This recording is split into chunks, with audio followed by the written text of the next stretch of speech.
Olá, pessoal! É uma honra e uma satisfação fazer parte de mais uma Semana Nacional de Arquivos no Maranhão. Agradeço à diretora Fabiola Tavares pelo convite e espero contribuir para a frutífera programação do evento. Claro que também não posso deixar de agradecer à equipe do APEM, especial a Silvana Vieira, Conceição Rios e Maria Helena Espíndola, pelas edições anteriores do evento em que nós também trabalhamos juntos. O tema de nossa conferência virtual é Arquivos e Difusão da Música Maranhense de Outros Tempos. Para quem trabalha com a música em uma perspectiva de pesquisa, memória e patrimônio cultural, ou seja, além das leis e regras de mercado, existe uma íntima relação entre práticas musicais, arquivos e documentação. Preparei um material aqui pra gente, bem espontâneo, que pode ilustrar como que os arquivos acrescentam a prática musical e a gente entender como que era a música em outros momentos, em outras épocas e trazer de volta, reaver todo esse repertório. Vamos lá? Tenho aqui alguns arquivos separados, então vamos começar. Gostaria de começar aqui com um exemplo que está no Arquivo Público do Estado, aqui, no acervo João Moana, que é o acervo do Padre Moana, que ele, baseado numa coleção de partituras que ele fez entre as décadas de 1950 e 1970, provavelmente até a década de 80 também. E ele colecionou mais de 2.000 partituras de compositores do Maranhão. Muito valiosa essa coleta do Padre Moana, que manteve uma boa parte da história da música do Maranhão preservada. Então nós temos aqui a Berceuse, do Inácio Cunha, que no caso ela não tem autor aqui. A gente pode ver, ela não tem indicação de autor. Eu encontrei essa partitura nas gavetas do arquivo que não tinham identificação de autor. Descobri que era do Inácio Cunha, que aqui tem uma rubrica, né, em 6 de agosto de 1951. É agosto, fevereiro, enfim, fevereiro, né, abreviado. Então, essa partitura, ela tem a grafia do Inácio Cunha, a gente consegue identificar pela forma dele desenhar as cabeças das notas, como ele desenhava as pausas de mínima, as pausas de semínima, que eram muito características. Aqui, por exemplo, uma pausa de mínima, ela era escrita em forma de Z, como se fosse uma pausa de colcheia, só que ampliada. Então é interessante a gente descobrir essa questão da grafia musical, que a escrita da música, ela é uma escrita assim como o português, assim como as letras do alfabeto latino, do alfabeto grego, do alfabeto russo, cada uma com as suas particularidades. E a escrita musical também. E ela muda ao longo do tempo, as convenções musicais mudam. Então um trabalho que vai pegar uma obra de outras épocas, a gente trabalha também como um tradutor musical, que a gente traduz as convenções das partituras antigas para as convenções atuais, não é? Então, aqui a gente começando com essa Berceuse do Inácio Cunha para ilustrar um manuscrito, que é um documento musical que está no arquivo público, que permite a gente conhecer a música e trazer essa música de volta à circulação. No caso, essa aqui é uma peça para piano solo. Andante com andamento lene, uma Berceuse é uma peça que lembra o balançar de um berço, por exemplo. Era uma peça que ela evoca muito aquela canção de ninar, não é? E nós temos Berceuses aí de vários compositores do grande cânone, né? E também os nossos compositores do Maranhão deixaram Berceuse, o Carlos Marques também, que era pianista e também engenheiro da Estrada de Ferro São Luís Teresina. A casa onde ele morava e fazia os seus recitais ainda está muito bem preservada, fica ali na Praça João Lisboa. É um casarão enorme que hoje recebe, se não me engano, a Associação do Comércio. Mas um casarão lindo, que era a Drogaria Marques, que antes era do pai do Carlos Marques, que é o Augusto César Marques, irmão do César Augusto Marques, que foi o historiador, médico mais conhecido, deixou o dicionário do Maranhão. Enfim, vamos continuar. Aqui é um exemplo de uma partitura editada já, uma edição antiga, creio que da década de 1910, o Noturno do Eupídio Pereira, compositor nascido em Caxias, fez carreira na França, um grande compositor, inclusive, na época, criticado também como o Henrique Oswald e outros compositores brasileiros que ficaram na estética romântica enquanto o Brasil estava procurando um movimento nacionalista. E ele ficou mais voltado para a música romântica. As obras dele têm uma característica do romantismo. E aí, olha que legal, nós podemos ver na partitura, né, muito bonita, inclusive a edição, dedicada à senhora Emília Alice de Menezes Cardoso. Essas dedicatórias ajudam a gente a saber as pessoas com que o compositor convivia, então dá para a gente fazer uma pesquisa mais ampla de como ele se inseria no meio social, não é? E aí, falando em questões de convenções musicais, olha que interessante aqui como que ele escreve ao contrário aqui, né? Ao contrário das convenções atuais da direção aqui das hastes ligadas às cabeças das notas aqui, ó. Hoje a gente escreve à direita e não à esquerda, como ele fazia. Interessante, né? E aí um dos nossos trabalhos também foi editar essas obras, né? Essa obra aqui está muito clara. Interessante também a gente ver as partituras, elas faziam parte de um negócio, as pessoas comercializavam partituras para questão do mercado mesmo, né? Poder se manter, os compositores eles publicavam partituras às vezes em homenagem, faziam hinos, era muito comum. Era também fazer produtos, por exemplo, nós temos no Maranhão o Elixir de Carnaúba, uma peça do Inácio Cunha, que era dedicada para o mesmo produto que era vendido pela farmácia do João Vital de Matos, que também era músico. Ele tinha a farmácia dele fica na atual rua João Vital de Matos, o prédio está fechado e está uma situação um pouco de abandono, mas era o prédio onde funcionava a farmácia dele, ali que era o antigo beco do Quebra-Costa. E aí também você tem músicas de sabonete, música de produtos de beleza. O Inácio Cunha também tem a tintura preciosa, que era também outro produto que ele fez a música, né? É como se fossem as músicas de comerciais hoje que a gente vê na televisão. E aí você comprava o produto e às vezes comprava também a partitura para você tocar música daquele produto na sua casa. Interessante, né? Também essa ligação da música com o comércio, ela muda ao longo da história da música e o mercado, né? E aí mostrar para vocês um pouco do nosso trabalho de edição, né, aqui. Esse é o programa MuseScore, um programa gratuito, um principal programa de partituras gratuito que nós temos na atualidade, em pleno desenvolvimento, pessoas de vários países contribuindo para desenvolver o programa, um programa excelente e se dá para a gente ver assim como ele é muito claro, muito nítido, assim, a escrita muito bonita, né? Então vou colocar para vocês um pouquinho aqui desse Noturno de Euclides Pereira para a gente ouvir.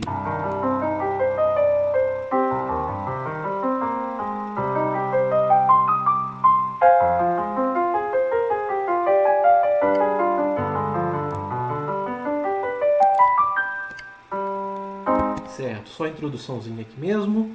E vamos ouvir também uma gravação que eu fiz no piano aqui para a gente poder ver, acompanhando a partitura aqui, não é? Vamos lá? Vou ligar aqui para vocês.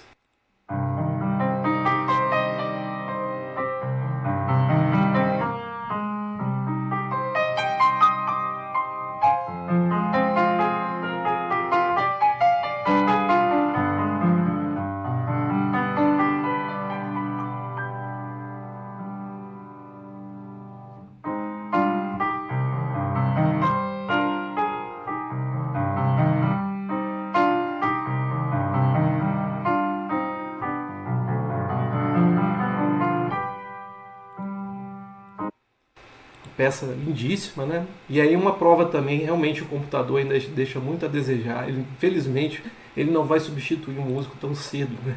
A gente pode ver por esse exemplo. Enfim, continuando, nós temos aqui a edição já impressa que a gente usou no nosso projeto Piano Maranhense e nós doamos também versões dessas partituras para vários estados brasileiros, bibliotecas, escolas de música, conservatórios, né? Então, a gente tem interesse em divulgar a música do Maranhão de outras épocas e esse trabalho de resgate é muito importante da gente trazer essas obras à circulação para colocar justamente a cultura do Maranhão em evidência, o século XIX, o século XX, que foram tão prolíficos e o Maranhão chegou a ser um dos grandes centros culturais do Brasil, com a passagem de companhias líricas e dramáticas e a gente precisa reaver esse contexto, né? E aqui para você, a gente falando de documentos, arquivos, né? Documentos musicais, registros sonoros, nós chamamos de fonogramas, os registros CD, LP, cassete, aí no caso discos de vinil, né? Também os antigos cilindros, né? Que eram os cilindros do Thomas Edison, são exemplos de registro sonoro, em que a gente consegue registrar os sons, a música, e além da partitura. A partitura é um tipo de registro sonoro, mas que ele depende do músico para você interpretar, para você trazer. Esses registros a gente consegue registrar a onda sonora. Então isso, quando ele foi criado, trouxe uma revolução. Tanto que hoje vocês sabem, hoje em dia você pode pegar um iPod, um iPad também, e ligar, colocar o fone de ouvido e ouvir música. Você não precisa de um músico, você não precisa de ir num evento para assistir música. Hoje todos têm acesso à música muito fácil, não é? E antigamente nem sempre foi assim. Para você ter acesso à música, você tinha que ter acesso a um registro, uma partitura, você tinha que ter uma radiola na sua casa. E aqui nós temos um exemplo de uma gravação histórica, né, As Mais Belas Canções, apresentando as vozes espetaculares do Coral do Maranhão, que foi um grupo musical criado na década de 1960 por iniciativa do então foi presidente da SCAM, Sociedade de Cultura Artística do Maranhão, o José Ribamar Belo Martins.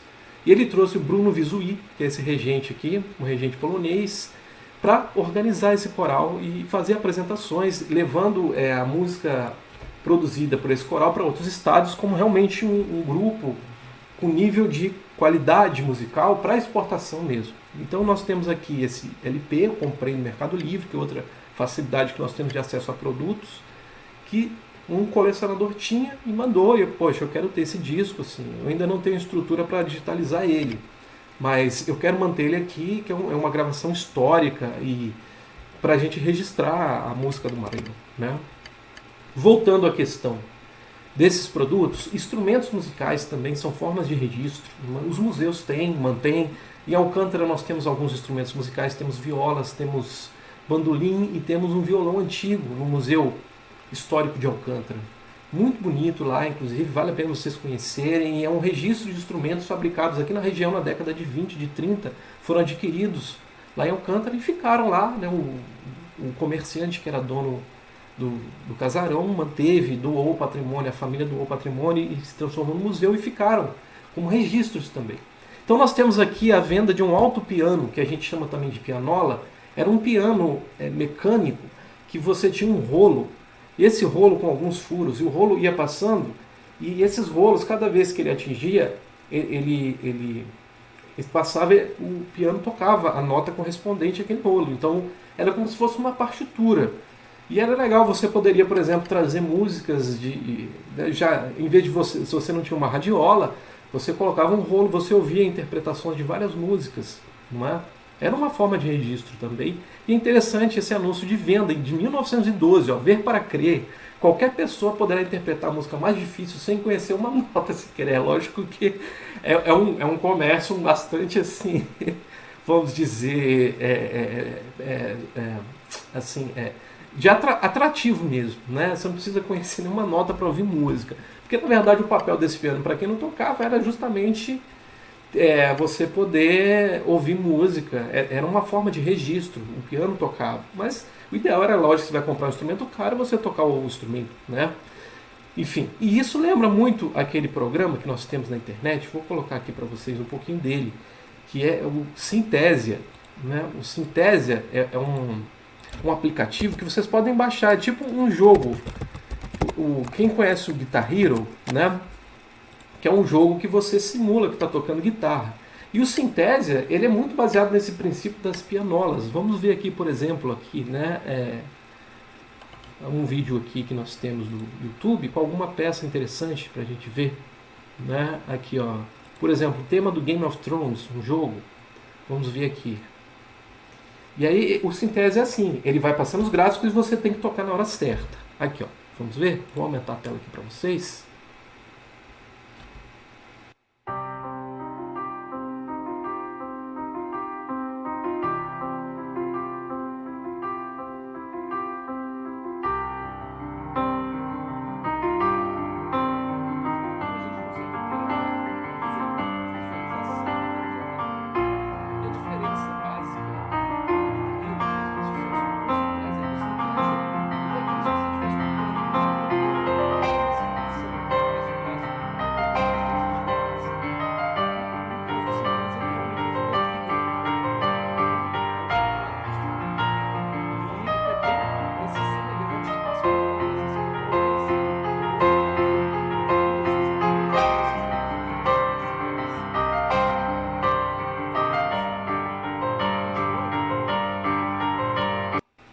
vamos aqui voltar aos nossos anúncios de documentos, esses documentos escritos que vocês encontram na hemeroteca digital da Biblioteca Nacional, que tem uma boa parte dos periódicos maranhenses, jornais, publicada e com indexação. Então você pode pesquisar também por palavras. Isso é muito interessante. Se a gente fosse pegar cada jornal para ficar lendo o jornal inteiro, a gente não ia fazer pesquisa com a velocidade que a gente faz hoje, né?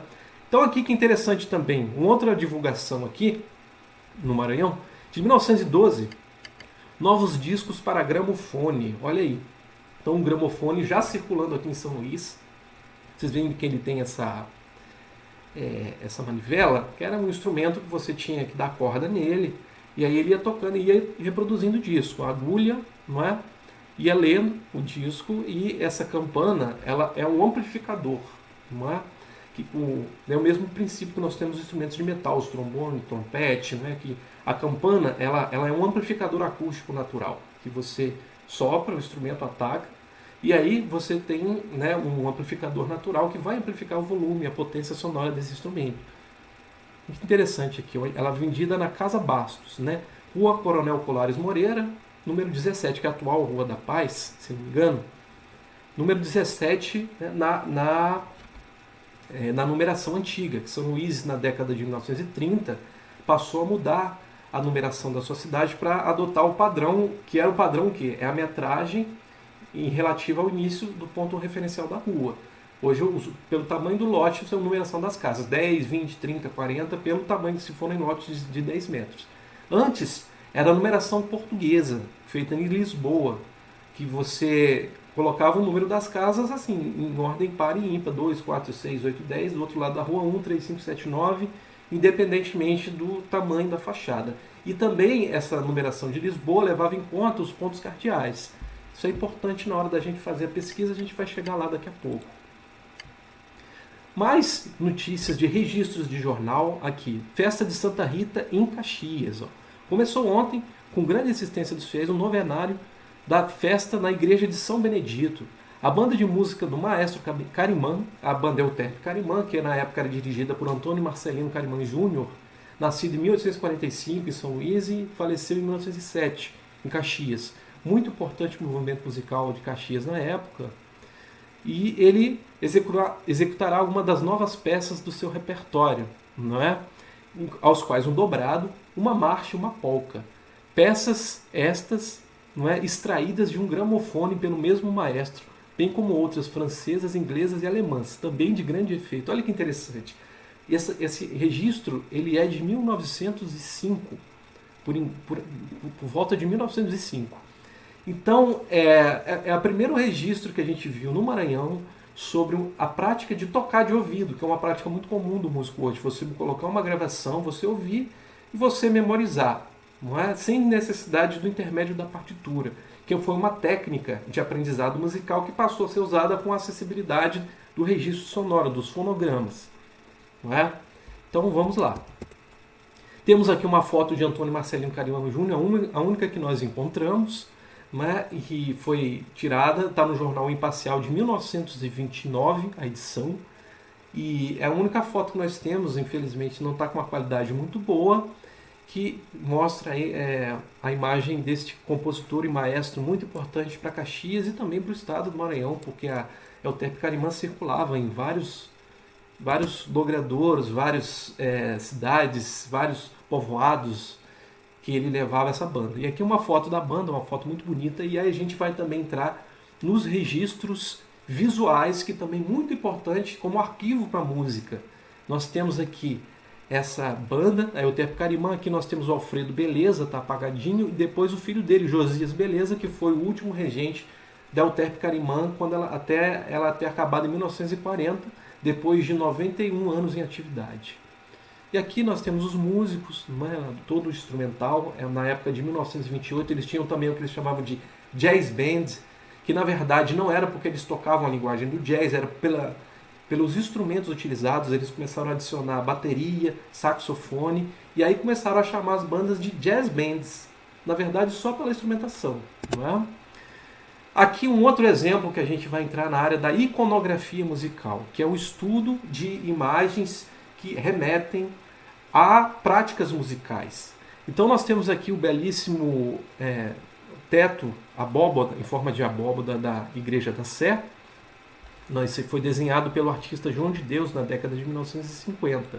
E olha que interessante, quem notou isso aqui foi Fernando Lacerda, professor de música, um dos grandes arquivologistas musicais e musicólogos do Brasil hoje, né? Se não o mais importante, aí, conhece mais de 100 cidades e já visitou mais de 100 cidades do Brasil atrás de partituras e documentos musicais.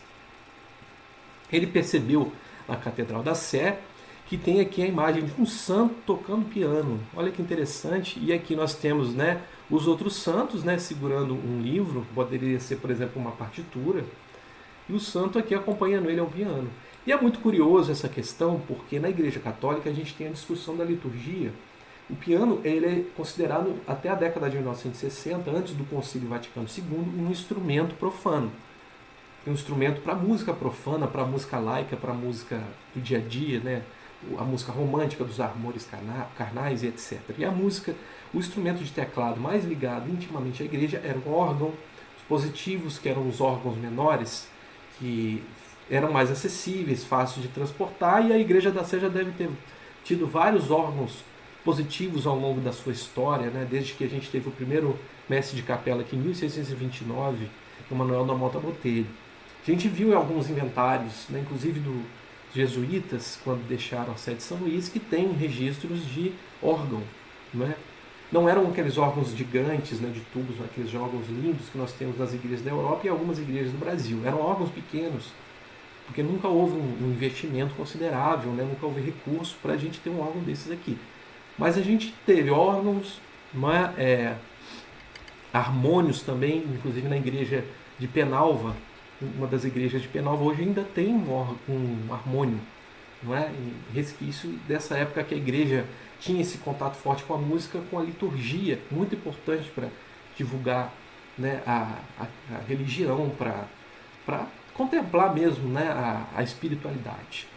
Então hoje nós temos também as religiões, as festas populares, que sempre foram muito ricas em música, não é? Assim como a festa dos remédios de São Luís, que nós temos o João Francisco Lisboa, que faz um relato interessante, que fala do Antônio Luiz Miró, que estava presente.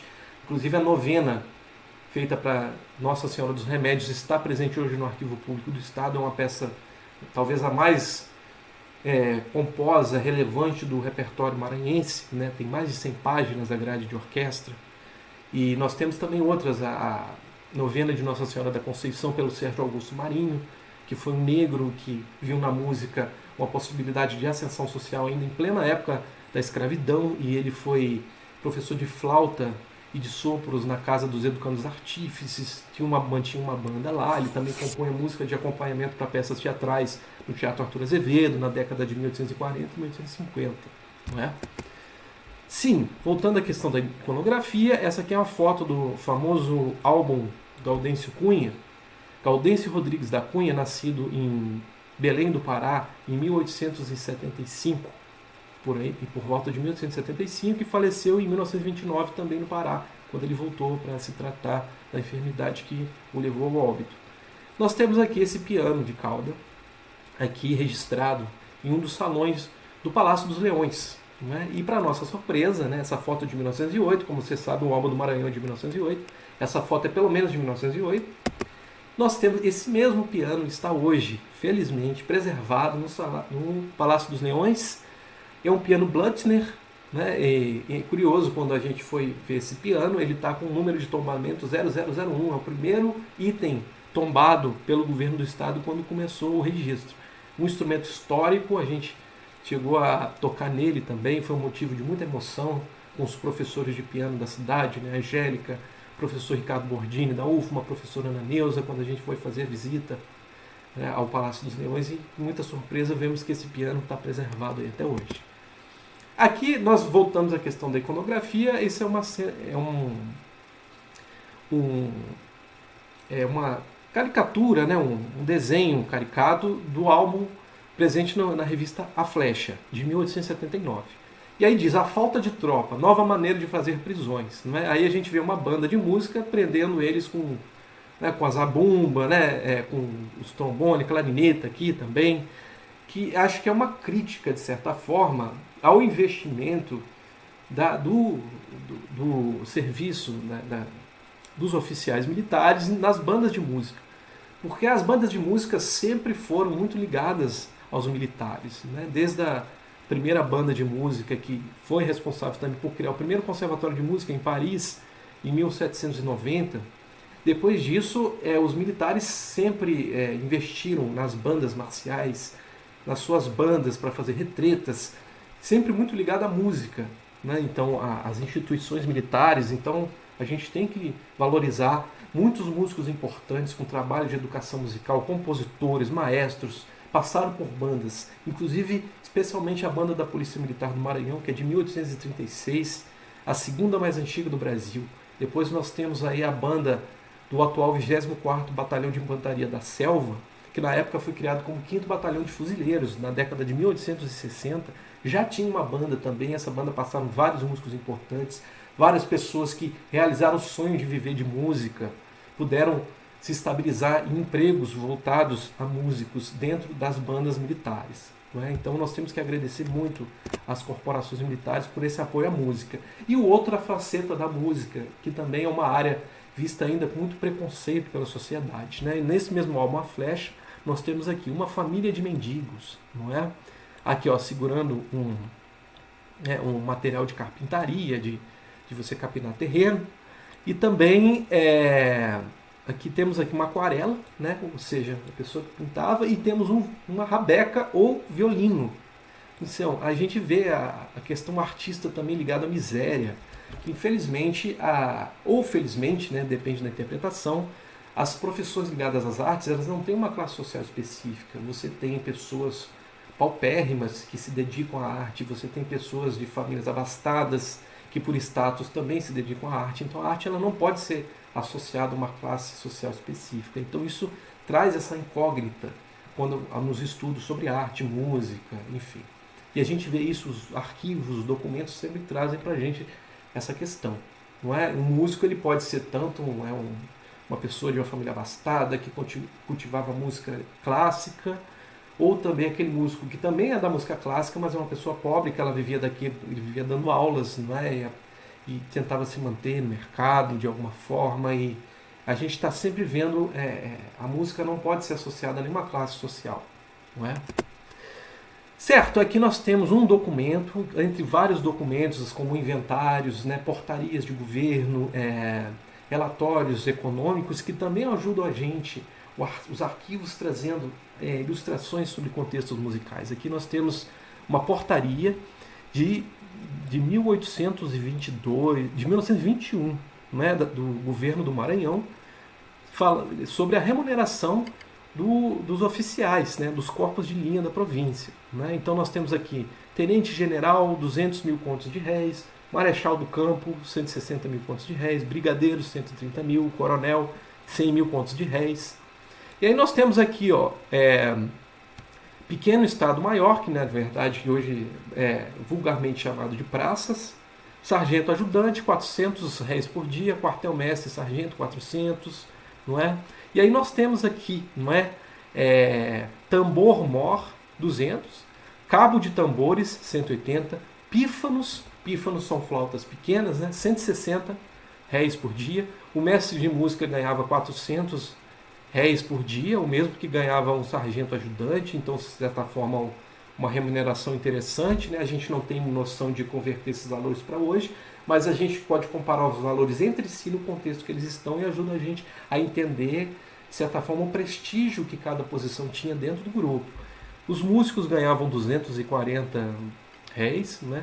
Nós temos o coronheiro e o espingardeiro, que eram 120. Né? Então, são dados interessantes também para a gente ver como que a organização tratava, né, os músicos dentro da sua hierarquia. Né? Seguindo aqui, nós temos um anúncio de venda de 1854. Joaquim Pedro Coelho da Silva acaba de receber de Pernambuco, no Briga Escuna Graciosa, ou seja, ele vinha através de transporte marítimo, da imprensa musical, que é proprietário Manuel José Rodrigues Vieira, um lindo e variado número de peças de músicas para alguns instrumentos de sopro, dedilhado e teclado, o que deverá continuar a ter em seguimento e sem interrupção, se os amantes das belas artes não ordenarem o contrário, né? Então nós temos aqui, ó, o repertório que chegou para ele: Valsa dos Bem Casados, né? 500 réis, Modinhas e Polca com acompanhamento para piano forte, que era um repertório que circulava muito. As pessoas gostavam de cantar canções nas suas casas, né? Assim como hoje a gente tem essa prática, a música popular urbana, ela praticamente 90% do seu repertório é de canções, não é de música instrumental, talvez até mais do que 90%, né? As canções são muito importantes para a música popular urbana e a gente já vê isso aí em meados do século XIX no Maranhão. Ó. Modinhas e polca com acompanhamento, aí no caso não especifica, pode ser no caso violão, piano, não tem. E é engraçado aqui, com acompanhamento para piano forte, um conto de réis. Modinhas de canto e violão, um conto de réis, ou seja, não havia distinção de valoração em relação aos instrumentos, né? Porque a pessoa que tocava violão e lia partitura, ela era uma pessoa que já tinha uma formação que aquela pessoa que tocava violão de ouvido não tinha. Então ele sabe que tem um público específico direcionado que vai consumir essas partituras, esses álbuns, não é? E pantalão, quadrilhas para piano e flauta, já um pouco mais caro, um conto de réis 640, não é? Então nós temos mais aqui quadrilhas para flauta, 500, provavelmente flauta solo. Interessante a quadrilha, então, ou seja, é um repertório de música popular. E aqui em cima nós temos, olha que bonito aqui, né? Isso aqui talvez seja um extrato que eles tiraram da partitura, não é? Uma modinha, aí a gente vê provavelmente com acompanhamento para piano e canto, porque nós temos uma linha aqui com a clave de sol que vem com a letra. Embaixo nós temos a pauta com a clave de sol e fá juntas, né, que é a escrita tradicional para piano. Só esse trechinho mesmo que eles publicaram, parece que está em francês, né, a língua aqui, né? Enfim. Seguindo aqui, nós temos aqui um folhetim da Sociedade Musical que existiu no Maranhão entre 1878 e 1882, que promovia concertos mensalmente em uma casa belíssima no Campo do Ourique, que pertenceu ao teatrólogo Francisco Gaudêncio Sabas da Costa, que se casou com a Margarida Pinelli, que foi uma cantora soprano, que chegou no Maranhão na década de 1850 pela companhia lírica do José Maria Ramonda. E aí teve uma epidemia de febre amarela, infelizmente ela era casada com o tenor Melchior Sacheiro, e o tenor faleceu, não resistiu. Ela contraiu febre amarela, mas sobreviveu. Então ela ficou viúva, anos depois se casou com Francisco Gaudêncio Sabas da Costa e estabeleceu residência em São Luís. Francisco Gaudêncio faleceu em 1874, no ano seguinte ela continuou suas atividades como professora de piano e canto, e na belíssima casa que eles tinham no Campo do Ourique, a Margarida Pinelli organizava concertos com os principais músicos que residiam na cidade. Então, muito interessante que a gente tem umas críticas do concerto aqui, e vem também um repertório que ela tocava, uma informação muito importante para a gente, né? Então o programa foi este: Duetinho de Expressão por Leocádio Raiol, o violinista que depois foi para o Rio de Janeiro, um dos grandes nomes da música maranhense, autor da missa da novena de Santa Filomena, que hoje está no arquivo público, foi estudada pelo João Bercamas de Carvalho Sobrinho, professor da Universidade Federal do Piauí, um dos grandes estudiosos da música maranhense, que também fez uma edição dessa obra. E ele tocando, ó, Leocádio Raiol, né, Duetinho de Expressão, ó, Leocádio Raiol e Raimundo Filgueiras, que era professor de física, também tocava violino e foi para o Amazonas e faleceu na capital, Manaus, acompanhados ao piano por Dona Emília Raiol. Emília Raiol era irmã do Duche de Abranches, o jornalista, era da família dos Abranches, uma família abastada de São Luís, casou-se com o Leocádio Raiol e faleceu de beriberi em 1882, que era uma doença muito comum aqui. Ela está enterrada na capela de Bom Jesus do Navegantes, que hoje ela fica em anexo à igreja de Santo Antônio. Então nós temos depois Norma, o repertório operístico, dá para a gente perceber, eles pegavam as principais áreas, né, prelúdios, movimentos famosos das óperas da época e faziam um potpourri, que é uma seleção desse repertório, e tocavam Norma do Bellini, Maria Rende, né, e Dona Margarida Costa, que é a Margarida Pinelli, acompanhadas ao piano por Guinard, Teodoro Guinard, que era um francês organista, assumiu o cargo de mestre de capela e organista na Igreja da Sé, 10 anos depois do falecimento de Vicente Ferrer de Lira. E assim que ele veio, trouxe também um órgão francês, que esse órgão ficou por muitos anos na catedral. O Adelmo Correia, o flautista do século XX, fala desse órgão. Tem na Igreja da Sé, ali no espaço que eles colocam textos informativos sobre a história da igreja, né, a ordem cronológica. Tem lá que esse órgão foi reformado em 1931, mas hoje eu procurei lá, não achei, infelizmente, nenhuma informação sobre esse órgão, se ele existe, onde ele está, não é? Mas foi um instrumento muito importante usado para as missas no século XIX, e o Teodoro Guignard foi o que ficou responsável por organizar, tocar e acompanhar essas missas aí de 1865, quando ele chegou, até 1888, quando ele faleceu. Ele faleceu no Ceará, foi buscar tratamento lá e, não, felizmente, veio a óbito. Então, vamos seguir, né? São muitas peças. Tem o Barbeiro de Servilha aqui, também para canto e piano por Maria Renzi e Teodoro Guignard, não é? Então a gente tem aqui também também interessante, além do repertório que circulava para a gente conhecer, tinham também os músicos que tocavam, né? E a gente estudou também esses músicos para entender esse contexto, realmente trazer de volta uma realidade, um contexto incrível que o Maranhão teve no século XIX de prática musical. Vamos seguir então. Outros tipos de arquivo que nós temos no arquivo público do Estado, que são documentos de processos da igreja, né, que a igreja antes, né, quando o governo ainda era muito ligado à igreja, o governo imperial no caso, a igreja continuou responsável pelo registro civil, justificação de batismo e etc. E vários aspectos da vida, né, que hoje os cartórios de registro civil fazem, a igreja que fazia. Então nós temos aqui um documento muito interessante, né, que é uma justificação de nascimento de Francisco Xavier Beckmann. Francisco Xavier Beckmann foi um violinista muito atuante na orquestra do Teatro São Luís, na década de 1840 e 50. E ele também era funcionário público, ele nasceu em Alcântara, tocava violino, dava aula também de violino, deu aula em vários colégios. E é interessante que esse documento aqui ele tem a única informação que nós temos sobre o nascimento de Francisco Xavier Beckmann, que diz que ele nasceu em 1820 em Alcântara, tem o nome do pai dele, mas não identifica o nome da mãe, e o sinal. Ele era filho, né, de uma escrava, provavelmente algum membro, colono, né, de algum branco, que se relacionou com uma escrava e uma mulata ou mestiça também, pode ser uma índia, e ele não tinha a identificação da mãe, só do pai. Então era a única forma da pessoa ser liberta na época que ele nasceu, não é?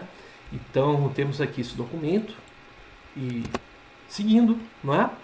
Outro concerto da sociedade musical que nós temos aqui, né? No caso essa é da Sociedade Musical Maranhense, a criada por Adelmo Correia em 1918 e que existiu até 1947. Então esse é um concerto que eles fizeram no Teatro São Luís, atual Teatro Arthur Azevedo, a orquestra dirigida pelo maestro Adelmo Correia. E olha que interessante o repertório, né? Primeira parte, Leocádio Raiol, abertura número 3 para a orquestra, a importância que o Adelmo tinha consciência de reaver o repertório, manter em circulação o repertório de compositores maranhenses.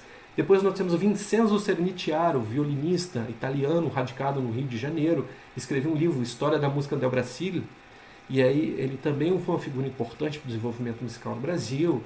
Aí temos aqui uma gavota, rabeca e piano. E aí foi, na verdade, um trio, não foi orquestra. Depois temos de novo Leocádio Raiol, abertura número 4 para a orquestra.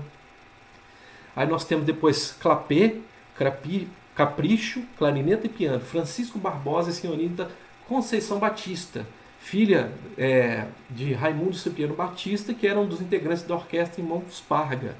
Ela era dada como uma pianista em ascensão, muito jovem, já fazia concertos desde os 12 anos, de uma família musical, que eram os Irmãos Parga, que ela tinha como avô Joaquim de Zeferino Ferreira Parga, que também atuou na Festa dos Remédios de 1851, que foi documentada por João Francisco Lisboa. O Joaquim Parga foi justamente aquele que regiu a orquestra, regiu a novena de Nossa Senhora dos Remédios, composta por Antônio Luiz Miró. Ele que ficou responsável pela regência da banda.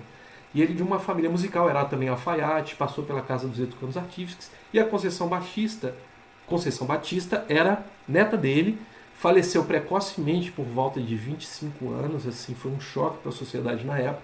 Estava fazendo medicina no Rio de Janeiro, já era uma pianista que, dada assim, ia trabalhar com piano a vida toda, talvez, né?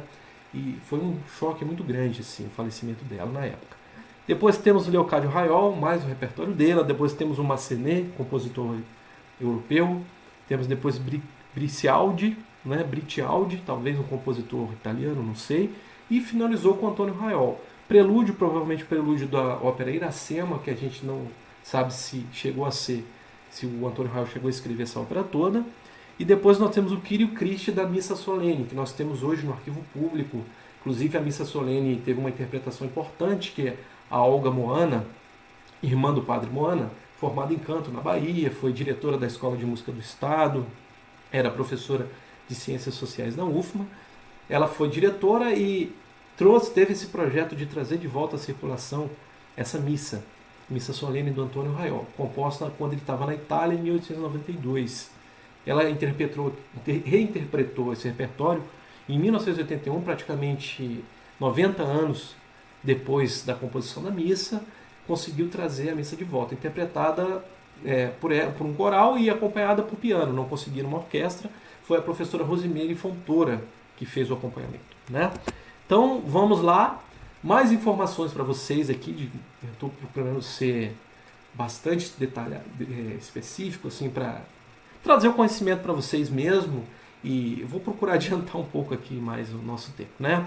Agora nós temos aqui a divulgação de uma banda de carnaval, que aí já é um outro contexto de prática musical. A gente estava falando muito da música de concerto, da música para o teatro, da música das casas, das pessoas abastadas da cidade. Vamos falar agora um pouco da música mais popular, no sentido de que também levada por pessoas que gostavam de bailes até as altas horas da madrugada, os carnavais, né, as festas do intrudo, enfim. Temos essa banda Renascença Carnavalesca, né, e programa a cargo de Pedro Grômio dos Reis, uma das figuras mais importantes que nós temos no Arquivo Moana, segundo o professor Guilherme, que fez o projeto, coordenou o projeto de digitalização do acervo e trabalhou muito a contextualização dos arquivos, as fontes, a história de cada documento. Então fez um trabalho minucioso nesse sentido, com a ajuda do APEM e do Departamento de Biblioteconomia da UFMA, né, com o professor Roosevelt Lins. Então nós temos aqui o repertório dessa banda, que é o repertório de 1924. Então é interessante a gente saber o que as bandas tocavam na época, se era repertório de fora, se era internacional, ou do Rio de Janeiro, ou se tinham compositores maranhenses contemplados. Então nós temos aqui macumba, tango, né, para o primeiro baile, Não É Assim Que Eu Queria, machixe, Clube Renascença, e nós temos aqui Antônio Guanaré, que foi o autor do hino do Clube Renascença. Antônio Guanaré também foi professor de música, foi delegado, e ele passou por várias cidades do interior do Maranhão, nasceu em Itapecurumirim. Nós tivemos contato com a família dele, uma família foi muito receptiva, contribuiu, né, com informações e tal, e agradecemos muito essa cooperação que as famílias também, a história dessas famílias também está envolvida no nosso trabalho de arquivo, né, então é muito bacana a gente ter esse diálogo, essa colaboração. Temos depois Renascença também, de Antônio Guanaré, temos aqui Canto da Vitória, Ragtime, aí, ou seja, já é um gênero norte-americano, né? Depois temos Galo Preto 7, de Vento em Popa, tango, samba. Muitos dos sambas que vieram do Rio de Janeiro ficaram registrados lá. Então, pessoas gravaram, partituras ficaram lá. Então, a gente, se quiser pegar esse repertório e fazer ele de novo, a gente tem material para isso. Podemos fazer, por exemplo, repetir como seria esse baile e fazer um projeto cultural para refazer esse baile da Renascença Carnavalesca, para que a gente possa fazer essa pesquisa histórica, como que era o figurino, quais músicas tocavam, não é? Então é muito interessante isso de resgate do patrimônio cultural, não é? Temos aqui Manaus Athletic Club, Tanguinho, provavelmente, né, pelo nome deve ser também da região norte, então mostrava que existia também um intercâmbio de repertório aqui, também no norte do Brasil, não ficava restrito só à importação dos sucessos que vinham do Rio de Janeiro, de tango, machixe e samba, né? Certo, vamos seguir. Temos agora aqui um programa do Rádio Clube do Maranhão, de 1932. Quando as rádios começaram a funcionar em São Luís, não só em São Luís, como em todo o Brasil, o que eles faziam? Como eles ainda não tinham um acervo de fonogramas, ou seja, a gravação do registro sonoro em LPs, em cassete, aí mais em CD, e hoje em dia o acervo dessas rádios provavelmente é todo digital. Nessa época eles precisavam dos músicos, eles tinham que contratar os músicos para tocar ao vivo, em broadcasting. Então as rádios contratavam músicos, também era uma oportunidade de mercado para os músicos. É diferente de hoje, que as rádios preferem circular música editada, já gravada, inclusive de autores internacionais muitas vezes, e quase não contemplam os músicos locais ou a produção dos músicos locais para veiculação, com raras exceções. Uma crítica que a gente faz sim, porque isso desvaloriza o patrimônio cultural local, a exemplo do que as rádios faziam isso muito mais na época por necessidade, e hoje por fins comerciais eles vão naquilo que dá mais lucro para eles, né? Então vamos ver o que tocava na Rádio Clube do Maranhão aqui, ó. Então eles têm aqui de Colin, La Chasse au Lion, que aí é um galope para piano a quatro mãos, tocado pela professora Laura Everton, uma pianista nascida em 1879, muito importante aqui no Maranhão. Ela acompanhou vários músicos, tocou com Leocádio Raiol, fez aulas com João Nunes, que foi professor, diretor da primeira escola de música do estado, depois foi professor do Instituto Nacional de Música, Dr. Carlos Marques, como a gente falou, que era da família Marques. Depois nós temos Serenata, canto pela senhorita Eline Moschel, né, uma peça para canto solo. Oliveira Roma, Tristeza, poesia declamada pelo autor, né, no caso, declamação de poesia também na programação, que interessante, né? Depois nós temos a Berceus de Jocelyn, Berceus, como a gente já disse, uma obra de canção de Linar, solo de violino pela senhorita Ana Martins, Correia de Araújo, Canto da Cigarra, declamação de Antônio Pires, que era um poeta e também era um produtor cultural, que a gente chama hoje, era a pessoa que organizava festivais artísticos na cidade, né? Depois nós temos aqui a Ave Maria de Carlos Marques, foi uma Ave Maria que fez sucesso na época, cantada pelo Salustiano Faria. Salustiano Corrêa de Faria, que era tio do Euclides Faria, mais conhecido, né, que ele tem algumas obras e deixou várias obras, inclusive as cartas do compadre Tibúrcio. Muito interessante essas cartas que ele fazia crônicas sobre a vida de São Luís no final da década de 1870, que ele também fala do Leocádio Raiol, fala da sociedade musical, que ele sempre como literatura de cordel. Muito interessante esse material. Então vamos seguir. Retretas das bandas militares. Então aqui nós temos uma retreta de 1934, a banda de música do 24º Batalhão de Caçadores, né, que a gente sabe que é o atual BIS, fará a retreta hoje na Praça Benedito Leite, o espaço que eles tocavam, com o seguinte programa: das 19 às 21 horas, não é? Horário aí no iniciozinho da noite. Primeira parte, né, comando do 24º BC, marcha grave. Godofredo Rosa, compositor nascido em Coelho Neto. Moreno Cor de Bronze, samba, né?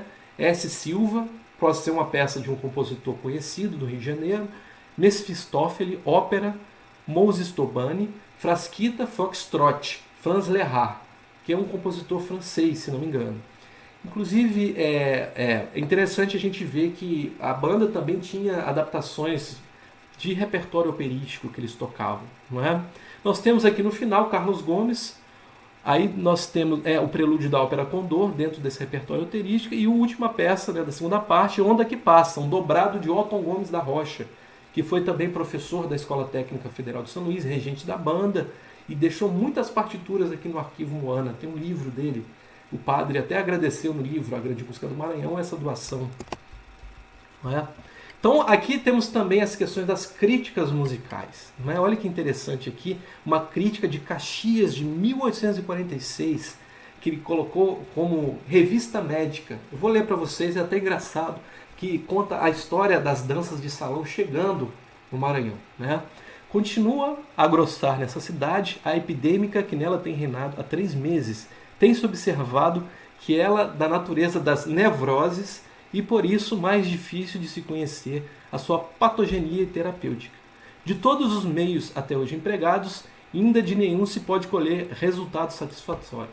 Ataca ela em especial a parte do cérebro que preside a intelectualidade, sendo também afetados os nervos destinados ao movimento. A sua forma é movimentos desordenados dos indivíduos afetados dessa enfermidade, logo que a ouvem tocar em algum instrumento de uma música intitulada polka, cessando esse movimento logo que para de tocar o instrumento. Já se vê ela deixa aos decentes intervalos lúcidos em que tornam o seu antigo estado fisiológico. Notar-se uma singularidade nessa enfermidade é a preferência que dá aos indivíduos da alta classe da sociedade e, entre esses, o do sexo feminino. Infelizmente, já vai ela introduzido também pelas classes inferiores. Esperamos que com a mudança de estação vá pouco a pouco desaparecendo tão terrível e pendênica, conquanto não seja ela mortal. Os mestres do arte dão-lhe o nome de polcomania. Então, uma crítica à música dançante, né? Olha só, em Caxias, em 1846, né? Como que os arquivos trazem para a gente esse patrimônio valiosíssimo, né? De conhecer a nossa história, a nossa memória e esse contexto que a gente consegue entender como acontece hoje, né? Todo o percurso que a nossa cultura chegou hoje, né? Nós temos então aqui um comunicado também sobre a apresentação da ópera Marquesa de Antônio Luiz Miró no Teatro São Luís em 1852. Eu achei interessante selecionar essa crítica, porque muitas pessoas falam que era tudo importado da Europa, né? O maranhense queria viver na França, em Paris. Em parte tudo bem, mas para quem trabalha com arte, não era bem assim. Olha só que interessante, vocês vão ver aqui. Foi com muito prazer que vimos em 28 a ópera em música Marquesa, composição do senhor Antônio Luiz Miró. Se o senhor Miró, em outras muitas composições que têm sido geralmente aplaudidas, não estivesse já dado exuberantes provas de seu talento, bastava esta única ópera para fazer a sua reputação artística. Essa ópera também foi muito aceita em Portugal. Pelo que diz respeito à execução, pode dizer-se com franqueza que agradou geralmente. E assim deveria de ser, porquanto a senhora Dona Josefina, que era a esposa do Miró, cantou com muito mimo e muita graça. Os senhores Assunção e Ribeiro também cantaram bem e estiveram sempre a caráter. Temos, porém, para cômodo do público, de pedir ao senhor Miró que para as outras vezes que ponha a sua ópera em cena, que a divida em 2 atos, o que pode muito bem fazer na calção ou em outra parte que julgue mais conveniente. Na Europa, onde é inverno, os espectadores fogem dos salões para a plateia, a fim de estarem mais agasalhados. Toleram-se atos que duram 5 quartos de hora. Mas no Maranhão, onde o clima é diferente, o diletante mais entusiasta não pode estar com prazer na plateia todo aquele tempo sentado numa cadeira. Então olha aí, até a questão do clima tinha que ser refletida na elaboração dos programas das apresentações. Então depois foi muito... a convenção no Teatro São Luís era você fazer programas de 3 partes, cada parte com 30 minutos e 15 minutos lá de intervalo para as pessoas tomarem um ar. Tanto que nós temos hoje no Arthur Azevedo, em volta ali, né, do auditório principal, nós temos ali no acesso aos camarins, nós temos algumas janelas, hoje fechadas por causa do ar-condicionado, mas umas janelas redondas, que ali com certeza foi construída para permitir a passagem do vento por dentro do teatro, para dar uma arejada, né? Então, até a arquitetura teve que ser adaptada para as especificidades do clima local. Não foi uma mera reprodução da Europa. Enfim, nós temos aqui agora conclusões, né, do Adelmo Correia, que foi um crítico de música, flautista, formou-se na primeira turma da Faculdade de Direito de São Luís, foi o orador, uma figura importante, ao mesmo tempo muito crítico também dos desmandos da administração pública no Maranhão, que desde essa época já eram muito evidentes. Ele foi editor-chefe da Folha do Povo e chegou a ser preso em 1926, na época foi decretado um estado de sítio. O Maranhão e Godofredo Viana, cujo o Adelmo Correia criticava muito a sua administração, mandou prender ele ficou preso por, se não me engano, 11 dias. E depois escreveu o livro, né, Meus Dias de Cadeia, que foi recentemente reeditado, relançado aí numa releitura do professor Natalino Salgado, da UFMA. Então nós temos aqui na Memórias, ele falando um pouquinho, né, de como era a questão de se trabalhar com música aqui. Nesses últimos meses, o movimento artístico é de todos conhecido. Vemos sempre as companhias, ainda mesmo as de variedades, acompanhadas das primeiras figuras da orquestra, além do diretor. É uma delícia, depois de organizada, ver-se um bombardino ou off-cleed executar a parte de violoncelo ou fagote, ou seja, são instrumentos com timbres totalmente diferentes, eles tinham que fazer a parte dos outros instrumentos por falta de músicos. As trompas foram substituídas pelos cornetins de pistões. Imagine, meu amigo, o desgosto que esse absurdo causa a um regente consciencioso.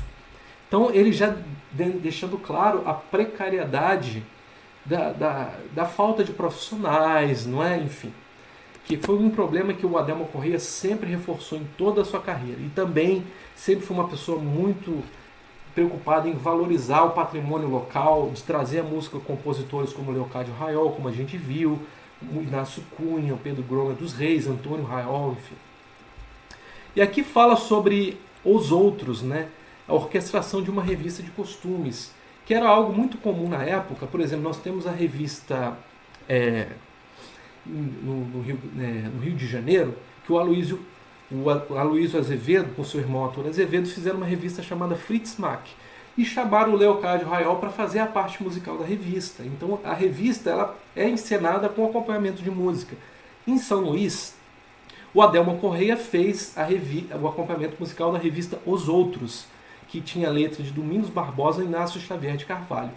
Essa partitura completa da Os Outros está presente hoje no Arquivo Público, mais um documento musical valiosíssimo que está sob a guarda do Arquivo Público do Estado. E aqui que interessante que ela comenta sobre os vários movimentos da revista. São abordados como verve numerosos assuntos maranhenses, figurando, entre outros personagens, a pamonha, o arroz de cuchá, a estrada de ferro, o abacate, o camarão, o bonde, o gás, a água, a criada, os clubes atléticos, o tiro, o liceu, sociedades literárias, os mendigos, o poeta, a guarda noturna, as prediais, os mictórios, a justiça, o habeas corpus, o bicho e os cinemas. Então, são elementos que estavam em voga na época. Os cinemas, São Luís chegou a ter, na década de 1910, 5 cinemas na cidade, acontecendo ali no Largo do Carro, na Rua Grande, para ver o apreço do maranhense pelo cinema. Depois o Teatro São Luís, o Teatro Arthur Azevedo, foi transformado num cine-teatro. Para isso, acho que eu tenho uma posição crítica em relação a isso, que o teatro ele foi descaracterizado para o tipo de prática artística ao qual ele se propôs. Fecharam o teatro, fizeram cinema e nunca mais teve ópera, nunca mais teve canção, nunca mais teve concerto, enfim. Isso teve que fazer uma grande reforma de restauração no teatro, que a gente só teve uma grande reforma mesmo na década de 1980, né?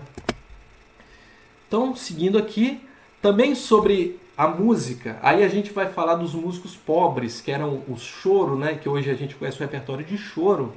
Eram os músicos que tocavam flautas, os barbeiros, os alfaiates, né, os ferreiros, enfim. E o pessoal dessa considerada profissões de menor prestígio social, e eles tinham os seus momentos musicais de diversão, né? Então aqui tem uma crítica ao que eles chamavam de samba, também de cacuriá e às vezes de chinfrim, né? Então temos aqui, quando as estrelas se tiram no fundo escuro do céu, na hora augusta e que o silêncio impera, quando tudo é solene e grave e santo, mesmo ali pela calçada da Zimbra, é que uns barbeiros de navalhas enferrujadas começam a arranhar violões desgrudados e a bater o pé num sapateado estrondoso. Começa essa poesia e depois ele muda, né, muda o seu tom de voz, vamos dizer assim. E a pândega vai subindo num crescendo imponente, terminando sempre num chinfrim colossal. O Petis Ursulino do Sacramento, que foi um barbeiro que por muito tempo trabalhou em São Luís e também gostava nas horas vagas de convidar os músicos para tocar. Ele morava na Rua da Fonte das Pedras. O Petis Ursulino é o empresário da coisa. Seu nome fica registrado nesses alvarás a fim de chegar ao conhecimento da polícia, que, segundo nos consta, está disposta a dispensar sua valiosa proteção a todos os maestros. Aí ele continua.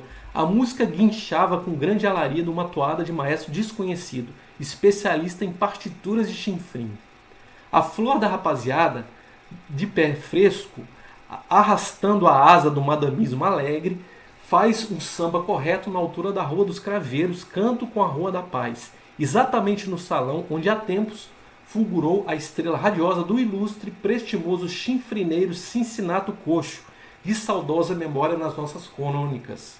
Cincinato Coxo, que também organizava chinfrins, Ele era um escravo, foi alforreado em 1884, nós encontramos a carta de alforria dele no jornal A Pacotilha, e ele era chamado de Cincinnato Vitório, também o nome dele, e também era chamado de coxo pela questão de mancar de uma perna.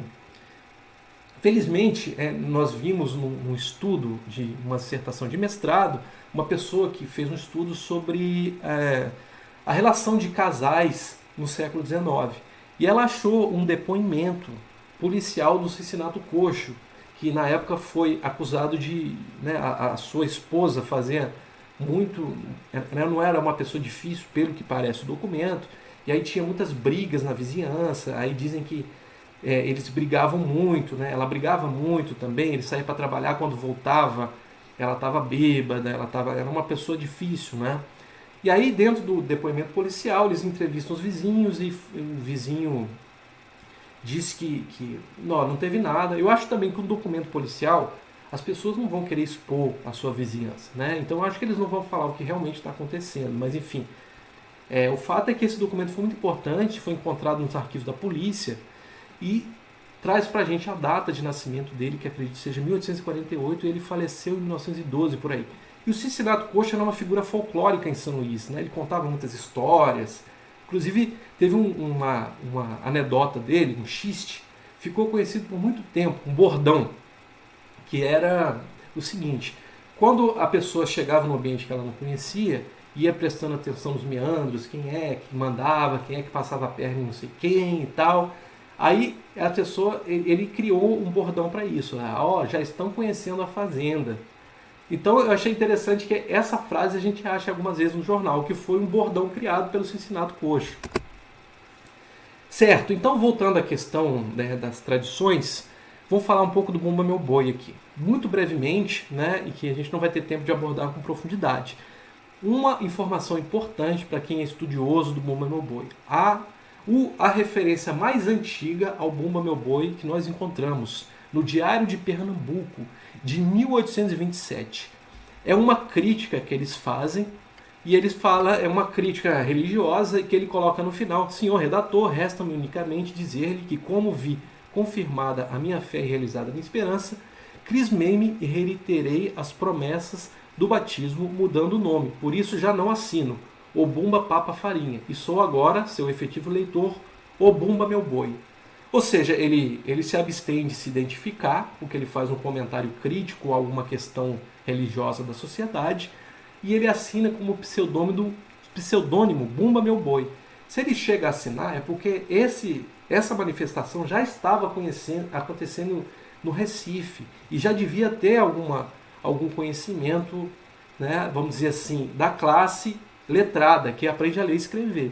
E se uma manifestação chega até a classe letrada e toma conhecimento por ela, é porque ela já existia. Então é um dos documentos que a gente tem defendido, que o Bumba Meu Boi ele não nasceu no Maranhão, ele surgiu em Pernambuco ou na Bahia, acompanhando o ciclo do gado. Inclusive, ele pode ter sido trazido para cá por algum escravo que veio num navio negreiro, veio dos portos do Recife, de Salvador, veio para cá e trouxe a brincadeira para cá.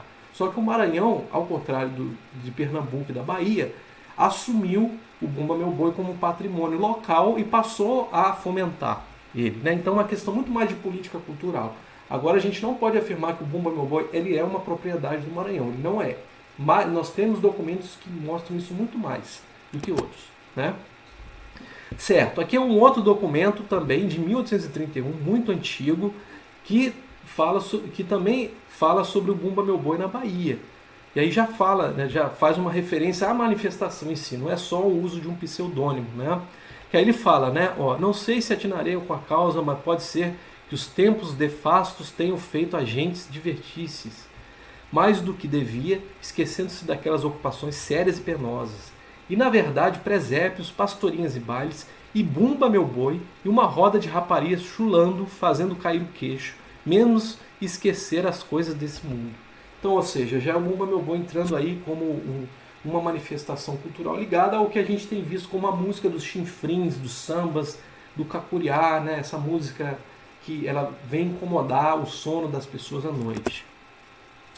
Certo. E aqui nós temos um documento interessante, também do periódico A Flecha, de 1880, ó, Cantigas do Pai Francisco, que aqui nós temos uma toada de Bumba Meu Boi transcrita, não é? Muito interessante esse registro, mas aí a gente tem uma outra questão. Temos um problema sério aqui, que eu também vi outro dia. Eu fui na Biblioteca Benedito Leite e vi um livro lá, tá lá, Registro do Folclore Maranhense, alguma coisa assim. Aí quando eu cheguei para ver, eram as letras das músicas que eram cantadas aqui. Eu falei, se perdeu a música. Pela falta de preocupação em ter uma partitura ou ter alguma forma de registro musical, nós temos aqui em 1880 uma toada de Bumba Meu Boi que a gente nunca vai saber qual foi a melodia, qual era o ritmo, qual era o sotaque, de certa forma. Assim, nessa época, eu sei que não existia a conversão de sotaques de hoje, mas a gente poderia ter uma noção do ritmo e saber qual o sotaque que ele, ou pelo menos a gente buscar uma fidelidade ao ritmo, a fórmula rítmica que ele acontece hoje. Mas infelizmente, por essa falta de cuidado, nós só temos a letra. O que a gente pode fazer hoje é musicar novamente, fazer uma nova letra, uma nova melodia e um novo acompanhamento para essa toada, né, que ficou só a letra registrada. Então, gente, a partir dessa eu vou puxar a orelha. Letra de música não é música. Letra de música é parte da música, né? Então, tanto que a gente sempre teve muita resistência por parte dos literatos em assumir canções como poesia, porque são para eles a letra de música é parte da música e música não é literatura. Então, enfim, a gente hoje temos quebrado essa regra, né? Talvez um momento simbólico foi a premiação do Bob Dylan como um prêmio Nobel, não o Nobel, mas o prêmio máximo da literatura mundial. Então é um reconhecimento, né, de que letra de música também pode ser literatura, assim como também pode ser música, né? Mas enfim. Outra questão aqui interessante é esse anúncio sobre a morte do Bumba Meu Boi em 1882. O único evento que era divulgado nessa época, que o Bumba Meu Boi ainda era repreendido, assim como as outras manifestações de tradição afro-brasileira no Maranhão, só a morte do boi que era noticiada, que era o grande evento, né, a culminância, né, no domingo 13 do corrente, 13 de agosto, ou seja, era uma época diferente. Terá lugar no Caminho Grande, a Rua Grande, né, mas lá no alto da Rua Grande, ali eram sítios, eram as quintas, era uma zona rural mesmo. A morte do Bumba Meu Boi, a qual foi transferida do dia 30 de julho passado pela grande chuva que caiu às 4 horas da tarde em diante. Então ele falando, ó, haverá no círculo a banda de música dos educandos tocando as mais lindas peças. O círculo estará lindamente embandeirado e pela noite uma bonita iluminação. Pelas 7 horas subirá ao ar um lindo balão e quando finalizar a brincadeira tocar-se-á algumas peças de fogos artificiais, aonde dançará aos ares em lindo boi com a maior velocidade possível, ao qual causará grande admiração ao povo, aquela coisa do boi ligeirinho, chamando a atenção das pessoas, né, pelo seu virtuosismo. Olha que interessante a presença da banda de música da Casa dos Educandos aqui. Seria no prenúncio do boi de orquestra, talvez, que o boi de orquestra é caracterizado pela a miscigenação dos grupos de Bumba Meu Boi com os instrumentos de sopros que eram das bandas de música. Então nós já temos esse encontro em 1882. Olha que interessante. Vamos falar também de cartografia, né? Documentos também importantes que nós temos aqui. Esse mapa da cidade de São Luís, né? de J. Veiga, feito em 1858. E nós temos dados interessantíssimos aqui. Ó. Em 1858 ainda não havia o aterro do Cais da Sagração aqui, ó. Aqui que seria a Avenida Beira-Mar.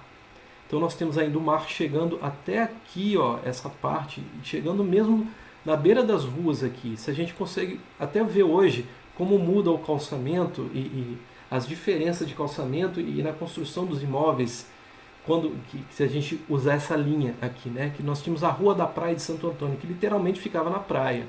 Nós tínhamos aqui, ó, aqui que eles chamavam de Praça da Conceição, aqui o Largo dos Remédios, atual Praça Gonçalves Dias, que ficava praticamente à beira-mar, né? Então esses mapas ajudaram muita gente a descobrir, principalmente aqui o Campo do Orique, não é? O Campo do Orique tinha um quartel militar, ele ficava bem aqui, né, no Campo do Orique. Esse quartel foi demolido na década de 1940 e foi uma construção de 1790.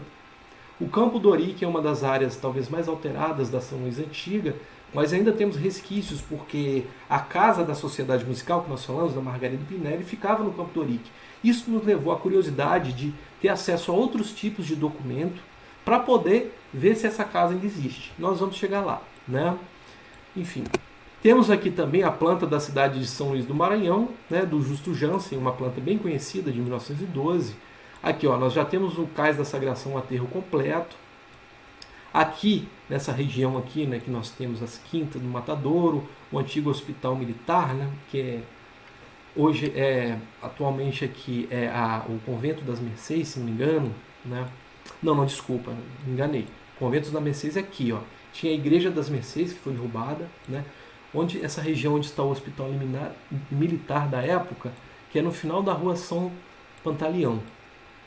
Certo, então, aqui nós já temos algumas alterações no Campo do Ourique. Ainda havia o quartel-general, a Praça Deodoro já tinha sido criada, e aqui nós temos a igreja de Santa Aninha, que também foi demolida.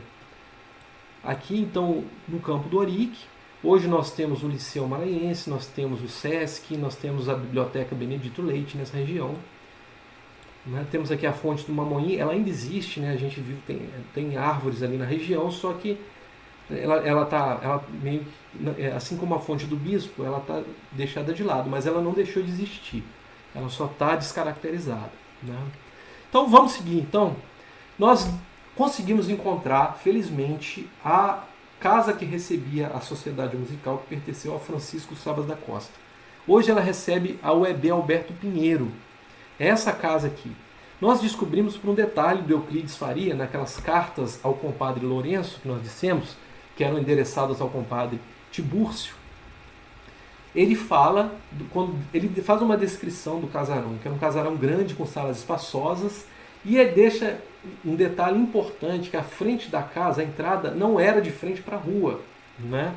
Então nós temos aqui a entrada lateral, e provavelmente a única casa que nós encontramos em toda a Avenida Silva Maia, que beirava o Campo do Ourique, que não tinha a entrada frontal, a entrada era lateral. Essa bela entrada aqui. E realmente a casa atende a todas as descrições, e também fizemos estudo das ruas na época, que também vários documentos apontaram para essa região da Campo do Ourique, número 22, que era o número dessa casa, apontava para ela ficar mais para o lado esquerdo do Campo do Ourique, no caso esquerdo do mapa, voltado para o norte. Então temos aí essa escola, né, fomos muito bem recebidos pelo senhor Leandro, professor Leandro, diretor da escola, trazendo também essa coisa bonita da gente estar num lugar que recebeu uma sociedade musical que tinha concertos com os principais músicos do Maranhão. Chega a ser emocionante a gente estar nesse lugar de novo, saber que ele ainda existe e que a gente pode fazer agora projetos para tentar reaver esse contexto. Né? Aqui é uma foto da Margarida Pinelli, que consegui no livro do historiador José Jansen, né? Um livro que ele publicou sobre o teatro no Maranhão. Temos essa aqui, a casa de Antônio Raiol, que o professor Joaquim Santos já estava suspeito de que seria a casa dele. Nós conseguimos confirmar que era o endereço antigo, Rua de São João, número 76, e hoje ela é parte da Rua Antônio Raiol. Inclusive essa rua tem o nome dele também em homenagem, por um pedido do Adelmo Corrêa, de 1918, pela Sociedade Musical Maranhense, que se nomeasse a Rua de São João como Rua Antônio Raiol, em homenagem ao casarão que ele vivia, que por muitos anos ele deu aulas ali, que era de frente para a Fonte do Ribeirão. E aqui uma foto de Antônio Raiol, que nós encontramos no acervo Mozart Araújo, no Rio de Janeiro, que pertence ao Centro Cultural Banco do Brasil. Encontrei partituras de Antônio Raiol lá que estavam perfeitamente preservadas. Como Antônio Raiol viveu em Salvador, no Recife, no Rio de Janeiro e também em Milão, na Itália, ele tem partituras espalhadas por esses lugares que ele buscou imprimir com as firmas de impressão musical lá. O Maranhão nunca teve uma tipografia musical. Inclusive, Antônio Raiol deixa isso registrado no livro dele, Noções de Música, que ele fez para ser aplicado na Escola de Música do Maranhão, a primeira escola de música pública de música que nós tivemos aqui em São Luís, fundada em 1901 e fechada pelo governo do estado em 1911. O Antônio Raiol foi diretor de 1901 a 1904, quando então ele faleceu. Aqui nós temos, né, a fábrica, na casa é a Companhia de Fiação e Tecidos Rio Anil. que é uma fábrica muito importante que nós tivemos aqui. Hoje ela ainda existe, fica ali na região. Antigamente a Anil era uma região vastíssima, longe dos arredores da cidade, né? Hoje ela fica próxima ali do shopping Rio Anil, ali no Turu, e a gente pega a rua à direita e chega lá, que é o atual Colégio Sintra, né? Então é uma fábrica belíssima. Essa fábrica tinha uma banda de música. O regente dessa banda era Marcelino Caboclo, que o Padre Moana escreve no livro dele, né? Então não era o Marcelino Maia, o contrabaixista, era Marcelino Pereira dos Santos, o nome dele, era um xará. E ele é o regente dessa banda, é uma banda belíssima, essa foto aqui que a gente conseguiu na Revista do Norte. E hoje nós temos aí uma foto hoje do Sintra, é uma escola pública que tem mais de 9.000 alunos, inclusive é uma das maiores escolas da América Latina, das maiores escolas públicas, né? É um patrimônio que o maranhense tem, que ele precisa conhecer, precisa saber, né? Poucas pessoas sabem. Nós tivemos a honra de levar o PIBID de música em 2014 para o Sintra, né? Então fizemos trabalho musical lá e depois ficamos sabendo que a fábrica tem essa relação também com a música. Certo, e aí para a gente finalizar, eu ia propor de apresentar para vocês, né, o Canto do Cisne, uma partitura de Francisco Libânio Colás, regente nascido em São Luís, era filho do clarinetista português Francisco Antônio Colás, que nasceu em 1808, por aí, e veio para São Luís no final da década de 1820, onde ele instalou residência. Era conhecido como Chico da Música por sua atuação dando aulas de música, né? Ele teve 5 filhos, né? Todos, acreditamos, ligados à música. O Francisco Libânio Colás, tivemos o Ezequiel Antônio Colás, flautista, Carlos Antônio Colás, trompista. Não, perdão, são 4 filhos. E também teve o Antônio Rafael Colás, só que ele faleceu cedo, ainda adolescente. Foram 4 filhos. E aí o Francisco Libânio Colás, ele se mudou para Pernambuco na década de 1860, por volta de 1865.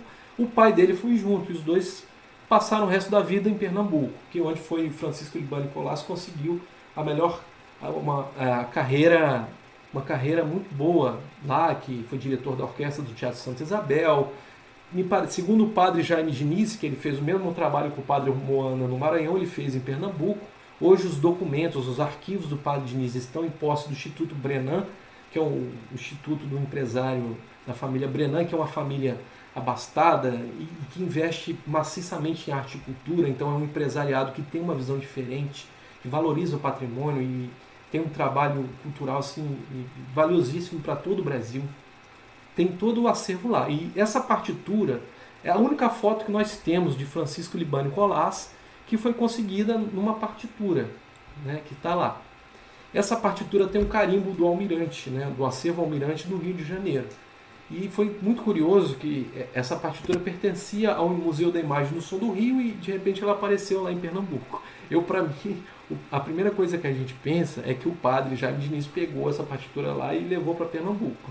Mas o fato é que a partitura sobreviveu, a gente encontrou. E essa aqui é a capa dessa obra, O Canto do Cisne, que é uma mazurca para piano. A mazurca é uma dança de origem polonesa, que ela fez muito sucesso em Pernambuco. E também no Maranhão nós temos o Joaquim Posidônio Ferreira Parga, também, que publicou uma bela mazurca também, chamada Souvenir, que foi publicada como anexo da Revista do Norte. Nós editamos essa partitura também, estamos estudando para gravar e tocar para vocês. Mas aí nós vamos trazer para vocês essa gravação, tá bom?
Então é isso, pessoal. Espero que vocês tenham gostado das informações que nós trazemos, revelando a importância dos arquivos para a cultura, especialmente aqui no nosso Maranhão, que o Arquivo Público do Estado oferece para vocês toda essa diversidade de documentos e informações que a gente pode construir um pouco da nossa história, da nossa memória, do nosso patrimônio. Muito obrigado e até a próxima!